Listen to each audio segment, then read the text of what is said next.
Everyone has experienced this at least once. You help. You answer. You stay available. You show up whenever someone calls. At first, people thank you. But something strange slowly begins to happen. The more present you are, the less people notice that you are there at all. What once felt like appreciation slowly turns into expectation. People stop asking if you have time.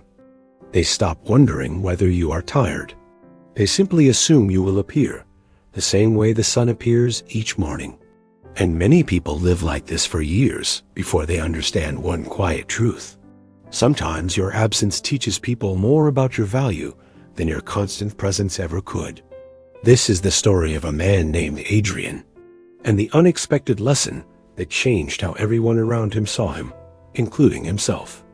Adrian lived in a small village and was known as a dependable man.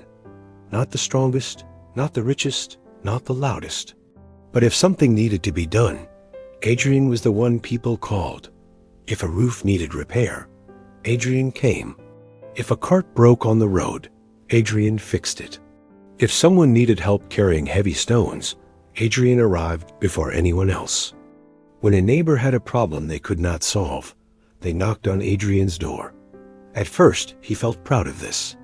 It felt good to be needed. People often said, "Adrian will know what to do." And Adrian always tried.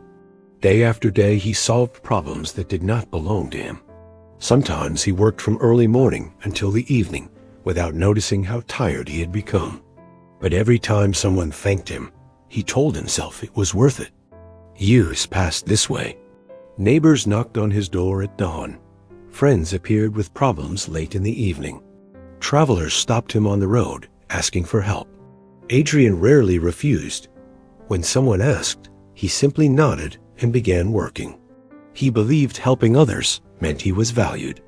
And because he believed this, he kept saying yes. But something slowly changed. People stopped asking if he was free. They stopped wondering whether he had plans of his own. When something broke, someone said, "Adrian will fix it." When work appeared, someone said, "Adrian will help." And Adrian always did, until one winter morning. Adrian woke with a fever that left him weak and unable to leave his bed. For the first time in years, he could not help anyone. Word spread quickly through the village. At first, neighbors came to ask how he felt. Some brought small things to his door. Others simply stood outside and wished him strength. But after a few days, the visits stopped. A broken cart near the road remained broken. The leaking roof remained unrepaired. The stones near the field stayed exactly where they had been. Adrian watched through the small window near his bed. Days passed. Then something unexpected began to happen. A baker fixed his own cartwheel. A farmer climbed onto his roof and repaired the broken boards himself. Two brothers who always waited for Adrian finally lifted the heavy stones together. One neighbor who never believed he could repair anything discovered he could. The village continued moving. Not perfectly, but it continued. Adrian lay quietly and watched. At first he felt something close to sadness. For many years, he believed the village needed him to survive. Now he saw something different. They had needed his help, but they had also needed the chance to help themselves.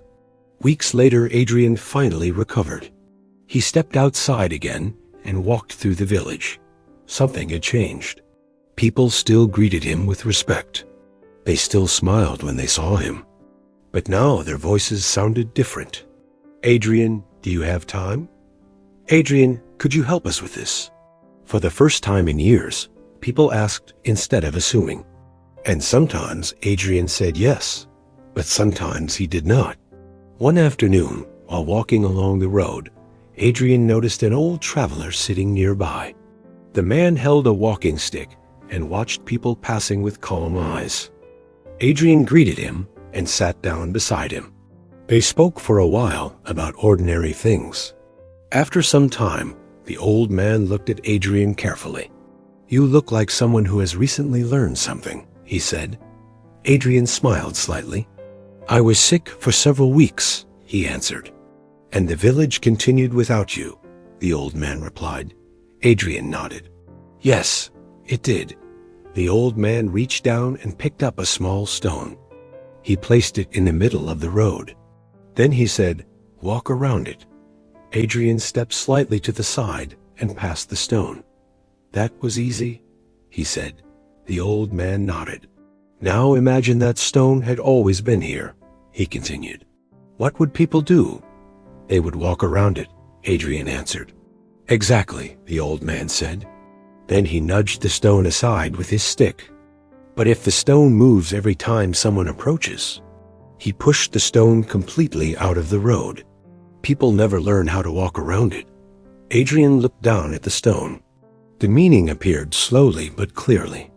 For years, he had been moving the stones out of everyone's path. He believed he was helping them. But he had also been teaching them something. That someone else would always clear the road. The old man stood and prepared to continue his journey. Before leaving, he said one final sentence.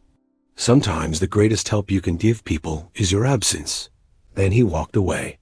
Adrian remained sitting beside the road for a long time. The stone stayed exactly where it was.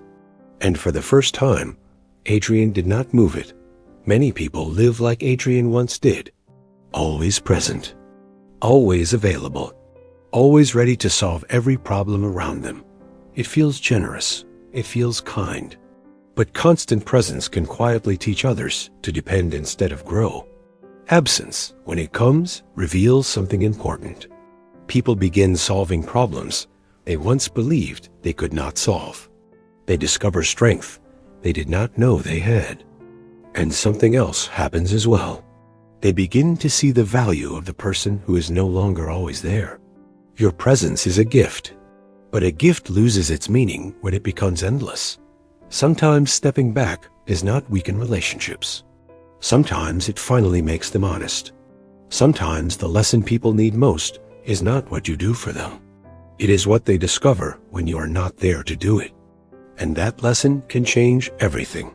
If this story made you think about your own life, take a quiet moment today and ask yourself one simple question. Where in your life are you always moving the stone out of the road?